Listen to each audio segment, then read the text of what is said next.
L'Aneguet lleig, conte infantil de Hans Andersen. Era un temps d'estiu encantador al camp, i el blat daurat, l'abella verda i les palleres apilades als prats es veien precioses. La cigonya que caminava amb les seves llargues cames vermelles xerrava en l'idioma egipci, que havia après de la seva mare. Els camps de blat i els prats estaven envoltats de grans boscos, enmig dels quals hi havia profunds llacs. Era, de fet, encantador passejar pel camp. En un lloc assolellat hi havia una agradable casa de pagès a prop d'un riu profund, i des de la casa fins a la vora de l'aigua creixien grans fulles de verdana, tan altes, que sota la més alta d'elles un petit nen podia estar dret. El lloc era tan salvatge com el centre d'un bosc espès. En aquest acollidor refugi seia una ànec al seu niu, vigilant que els seus petits pollastres eclosionessin. Començava a cansar-se de la seva tasca, ja que els petits trigaven molt a sortir dels seus ous, i ella rarament tenia visitants. Els altres ànecs preferien nedar pel riu que escalar les ribes relliscoses i seure sota una fulla de verdana per xerrar amb ella. Finalment, un ou es va trencar, i després un altre, i de cada ou va sortir una criatura viva que va aixecar el cap i va cridar: «Pip, pip». «Quac, quac», va dir la mare, i llavors tots van quacar tant com van poder, i miraven al seu voltant a cada costat les grans fulles verdes. La seva mare els va permetre mirar tant com volguessin, perquè el verd és bo per als ulls. «Quin gran món que hi ha», van dir els petits ànecs, quan van descobrir quant més espai tenien ara que quan estaven dins de L.O. «Imagina't que aquest és el món sencer», va preguntar la mare. «Espera fins que hagis vist el jardí, s'estén molt més enllà del camp del rector, però jo mai he gosat anar tan lluny». «Esteu tots fora», va continuar, aixecant-se. «No, ho declaro, L.O. més gran encara hi és.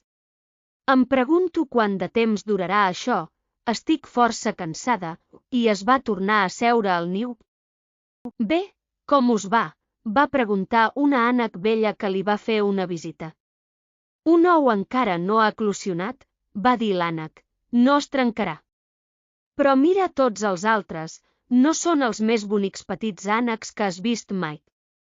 Són la imatge del seu pare, que és tan cruel, que mai ve a veure'm». «Deixa'm veure L.O. que no es trenca», va dir l'ànec, «no en tinc cap dubte que és un ou de gall d'indi».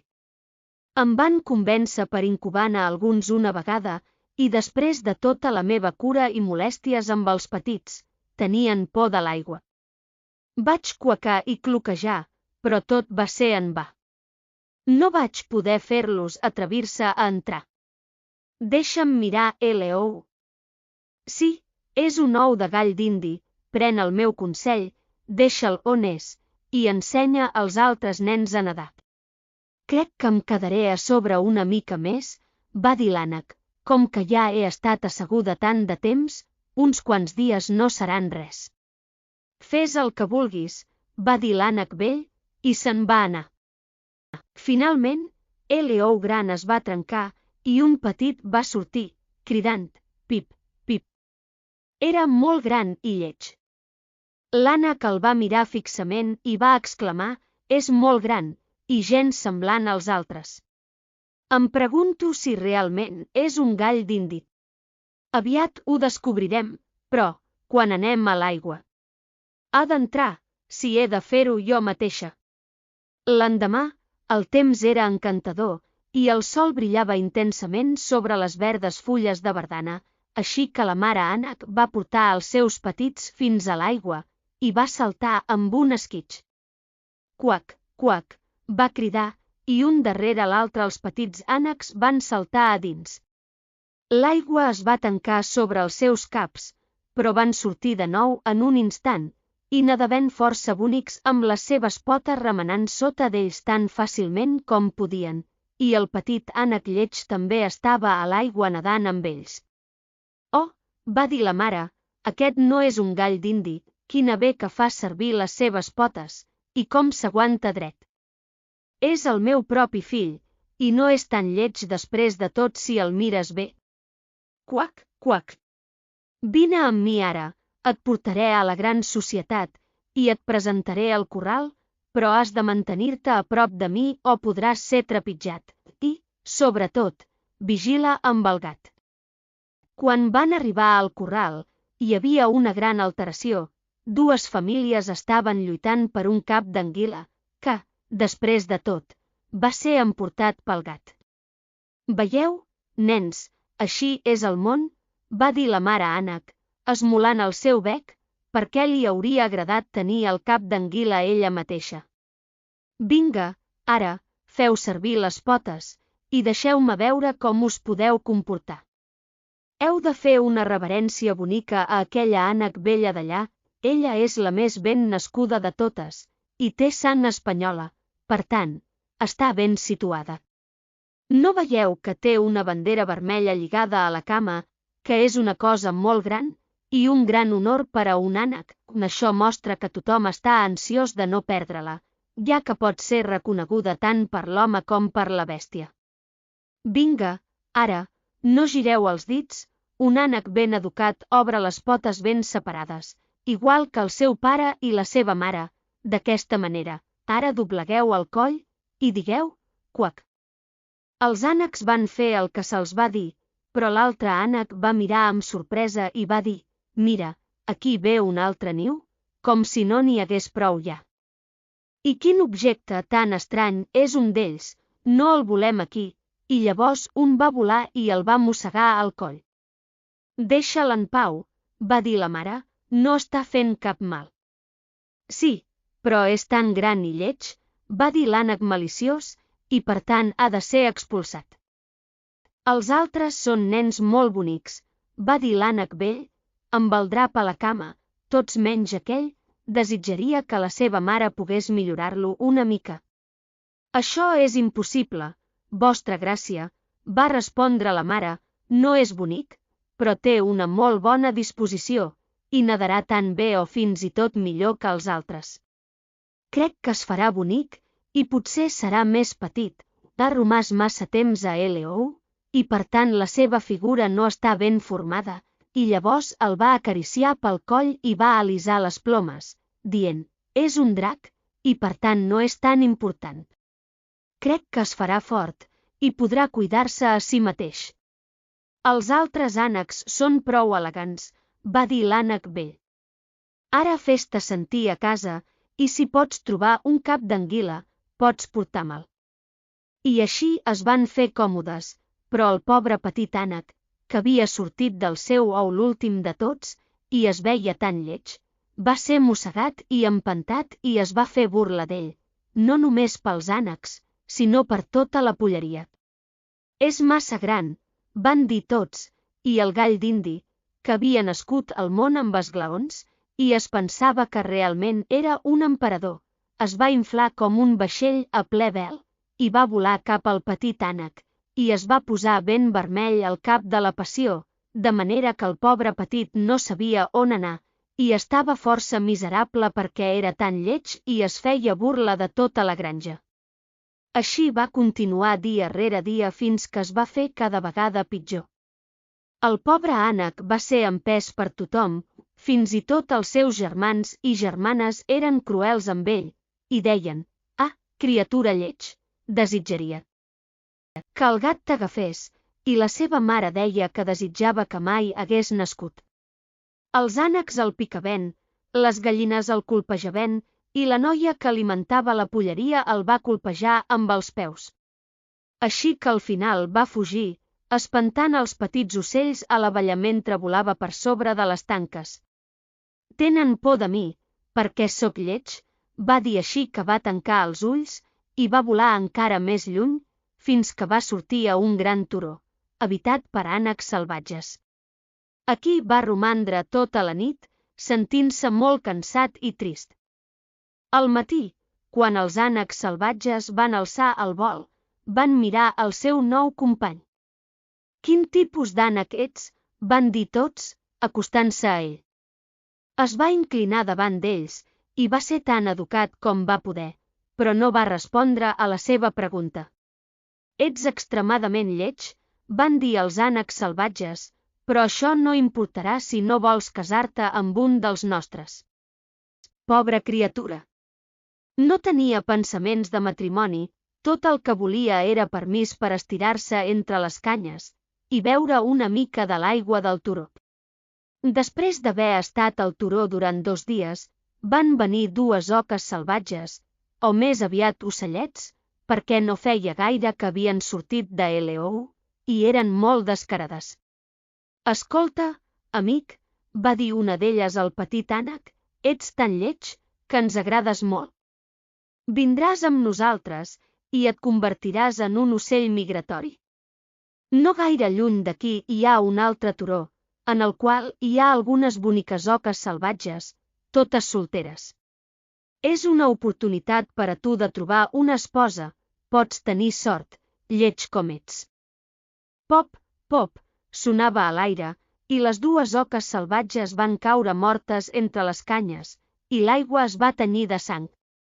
Pop, pop, va ressonar lluny i ample a la distància, i tota una munió d'oques salvatges es va alçar de les canyes. El so continuava des de totes les direccions, ja que els caçadors envoltaven el turó, i alguns estaven fins i tot asseguts a les branques dels arbres, vigilant les canyes. El fum blau de les armes s'aixecava com núvols sobre els arbres foscos, i mentre flotava a través de l'aigua, un nombre de gossos de caça van saltar entre les canyes, que es doblegaven sota ells on sigui que anaven. Com van espantar el pobre petit ànec! Va girar el cap per amagar-lo sota l'ala, i al mateix moment un gran gos terrible va passar ben a prop d'ell. Les seves mandíbules estaven obertes, la seva llengua penjava de la boca, i els seus ulls brillaven amb por. Va acostar el nas al petit ànec, mostrant-li les dents afilades, i després, esquitx, esquitx, va entrar a l'aigua sense tocar-lo.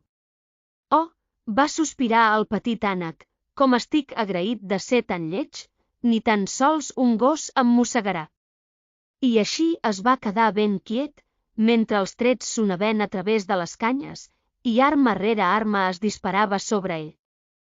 Va ser tard el dia abans que tot es va tranquil·litzar, però fins i tot llavors el pobre petit no s'atrevia a moure's. Va esperar tranquil·lament durant diverses hores, i després de mirar acuradament al seu voltant, va córrer lluny del turó tan ràpid com va poder. Va córrer per camps i prats fins que va esclatar una tempesta, i gairebé no podia lluitar contra ella. Cap al vespre, va arribar a una pobra caseta que semblava a punt de caure, i només es mantenia dempeus perquè no podia decidir per quin costat caure primer. La tempesta continuava tan violenta que el petit ànec no podia anar més lluny, es va asseure al costat de la caseta, i llavors va notar que la porta no estava del tot tancada a causa que una de les frontisses havia fallat. Per tant, hi havia una obertura estreta a prop del fons prou gran perquè pogués escorcollar-se, cosa que va fer molt silenciosament, i va aconseguir un refugi per a la nit. Una dona, un gat mascle i una gallina vivien en aquesta caseta. El gat mascle, a qui la mestressa anomenava el meu petit fill, era un gran favorit, podia aixecar l'esquena i ronronejar, i fins i tot podia llançar espurnes del seu pelatge si se l'acariciava en la direcció equivocada. La gallina tenia les potes molt curtes, així que la van anomenar gallina de potes curtes. Pondia bons ous, i la seva mestressa l'estimava com si fos el seu propi fill. Al matí, el visitant estrany va ser descobert, i el gat va començar a ronronejar i la gallina a cloquejar. «Quin soroll és aquest?», va dir la vella, mirant al voltant de l'habitació, però la seva vista no era molt bona, per tant, quan va veure el petit ànec va pensar que havia de ser un ànec gras, que s'havia perdut de casa. «Oh, quina troballa!», va exclamar, «espero que no sigui un drac, perquè llavors tindré ous d'ànec. He d'esperar i veure». Així que el petit ànec va ser permès quedar-se en prova durant 3 setmanes, però no hi havia ous. Ara el gat mascle era el mestre de la casa i la gallina era la mestressa, i sempre deien «nosaltres» i «el món» perquè es creien que eren la meitat del món i la millor meitat també. El petit ànec pensava que altres podrien tenir una opinió diferent sobre el tema, però la gallina no volia escoltar tals dubtes. «Pots pondre ous?», va preguntar. «No». «Doncs tingues la bondat de callar. Pots aixecar l'esquena, o ronronejar, o llançar espurnes», va dir el gat. «No». «Doncs no tens dret a expressar una opinió quan les persones sensates estan parlant». Així que el petit ànec es va quedar en un racó, sentint-se molt deprimit, fins que la llum del sol i l'aire fresc van entrar a l'habitació a través de la porta oberta, i llavors va començar a sentir una gran anhel de nedar a l'aigua, que no va poder evitar dir a la gallina. «Quina idea absurda», va dir la gallina. «No tens res més a fer, per tant tens fantasies estúpides. Si poguessis ronronejar o pondre ous, passarien. Però és tan encantador nedar a l'aigua», va dir el petit ànec, «i tan refrescant sentir-la tancar-se sobre el teu cap, mentre et submergeixes al fons». «Encantador, de debò», va dir la gallina, «per què?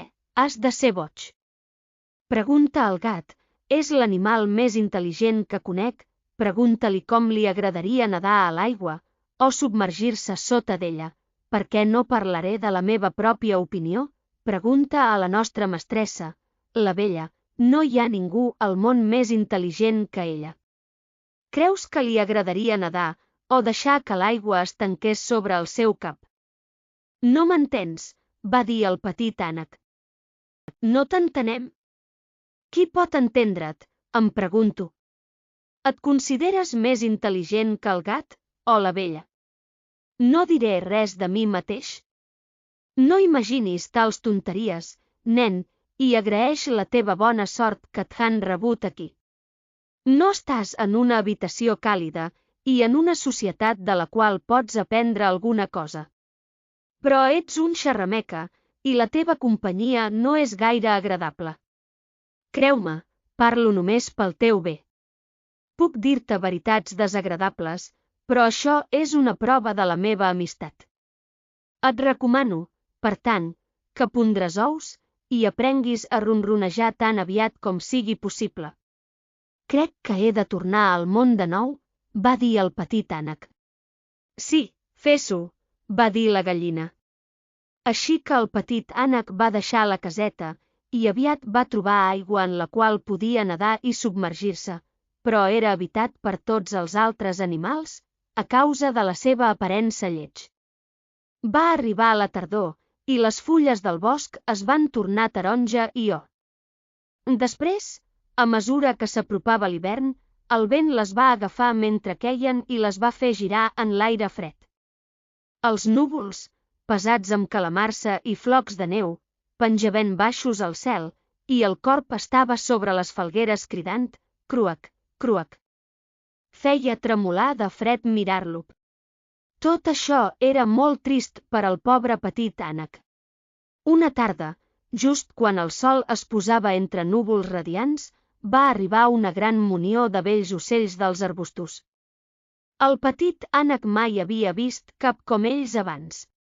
Eren cignes, i van corbar els seus elegants coll, mentre el seu suau plomatge brillava amb una blanquesa deslumbrant. Van emetre un crit singular, mentre estenien les seves magnífiques ales i volaven lluny d'aquelles regions fredes cap a països més càlids a través del mar. A mesura que s'enlairaven més i més alt a l'aire, el petit ànec lleig va sentir una sensació estranya mentre els mirava.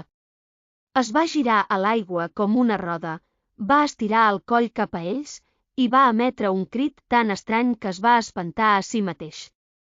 Podria oblidar mai aquells vells, feliços ocells, i quan finalment van desaparèixer de la seva vista, es va submergir sota l'aigua i va tornar a sortir gairebé fora de si d'emoció. No sabia els noms d'aquests ocells, ni on havien volat, però sentia cap a ells com mai havia sentit per cap altre ocell del món. No estava envejat d'aquestes belles criatures, sinó que desitjava ser tan bonic com ells. Pobra criatura lleig, com hauria estat encantat de viure fins i tot amb els ànecs si només li haguessin donat ànims. L'hivern es va fer cada vegada més fred, va haver de nedar per l'aigua per evitar que es congelés, però cada nit l'espai en què nedava es feia més petit. Finalment es va congelar tan fort que el gel a l'aigua es va trencar mentre es movia, i el petit ànec va haver de remar amb les potes tan bé com va poder, per mantenir l'espai obert. Va acabar esgotat, i va quedar quiet i impotent, congelat al gel. Al matí d'hora, un camperol que passava va veure el que havia passat. Va trencar el gel en trossos amb la seva sabata de fusta i va portar el petit ànec a casa amb la seva dona. La calor va revifar la pobra criatura. Però quan els nens van voler jugar amb ell, el petit ànec va pensar que li farien mal, així que es va aixecar amb terror. Va volar cap a la cassola de llet i va esquitxar la llet per tota l'habitació. Llavors la dona va aplaudir, cosa que el va espantar encara més. Va volar primer cap al barril de mantega, després al tanc de farina, i va sortir de nou. Quin estat es trobava? La dona va cridar, i va colpejar-lo amb les tenalles, els nens van riure i van cridar, i es van ensopegar els uns amb els altres, en els seus esforços per atrapar-lo, però per sort va escapar. La porta estava oberta, la pobra criatura va poder escorcollar-se entre els arbustos, i es va estirar completament esgotat en la neu recent caiguda. Seria molt trist si hagués de relatar tota la misèria i privacions que el pobre petit ànec va suportar durant el dur hivern, però quan va passar, es va trobar estirat un matí en un turó, entre les canyes. Va sentir el sol càlid brillant dur, i va sentir l'alosa cantant, i va veure que tot al voltant era una bella primavera. Llavors l'ocell jove va sentir que les seves ales eren fortes, mentre les sacsejava contra els costats, i va alçar-se alt a l'aire. El van portar endavant, fins que es va trobar en un gran jardí, abans que s'adonés de com havia passat. Els pomers estaven en plena floració, i els flors fragants es doblegaven amb les seves llargues branques verdes cap al riu que serpentejava al voltant d'un prat suau. Tot semblava preciós, en la frescor de la primavera primerenca. D'un matoll a prop van sortir 3 bells cignes blancs, sacsejant les seves plomes i nedant lleugerament sobre l'aigua suau. El petit ànec va recordar els vells ocells i es va sentir més estranyament infeliç que mai. «Volaré cap a aquells ocells reials», va exclamar, «i em mataran, perquè sóc tan lleig, i goso acostar-me a ells, però no importa, millor ser assassinat per ells que picat pels ànecs, colpejat per les gallines, empantat per la noia que alimenta la polleria, o morir de fam a l'hivern». Llavors va volar cap a l'aigua i va nedar cap als vells cignes. En el moment que van veure l'estranger, van córrer a trobar-lo amb les ales esteses. «Matem-me», va dir el pobre ocell, i va doblegar el cap a la superfície de l'aigua, i va esperar la mort. Però què va veure en el riu clar a sota? La seva pròpia imatge ja no era un ocell fosc, gris, lleig i desagradable de mirar, sinó un cigne elegant i bell. Naixer en un niu d'ànec, en un corral, no és de cap importància per a un ocell, si és incubat d'un ou de cigne. Ara se sentia feliç d'haver patit tristesa i molèsties, perquè li va permetre gaudir molt millor de tota la plaer i felicitat que l'envoltava, perquè els grans cignes nedaven al voltant del nou vingut i li acariciaven el coll amb els seus becs, com a benvinguda. Al jardí van arribar aviat alguns nens petits i van llançar pa i pastissos a l'aigua. «Veieu?», va cridar el més petit, «hi ha un de nou», i els altres estaven encantats i van córrer cap al seu pare i mare, ballant i aplaudint, i cridant amb alegria, «ha arribat un altre cigne, un de nou ha arribat».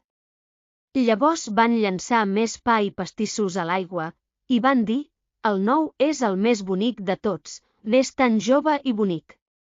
I els cignes vells van fer una reverència davant d'ell.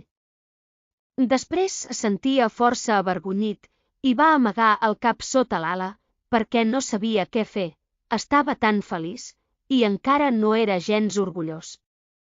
Havia estat perseguit i menyspreat per la seva lleugeresa, i ara el sentia dir que era el més bonic de tots els ocells. Fins i tot l'arbre d'Elde es va doblegar cap avall les seves branques a l'aigua davant d'ell, i el sol brillava càlid i brillant. Llavors va sacsejar les seves plomes, va corbar el seu coll esvelt i va cridar amb alegria, des de les profunditats del seu cor: mai vaig somiar amb una felicitat com aquesta, mentre era un ànec lleig.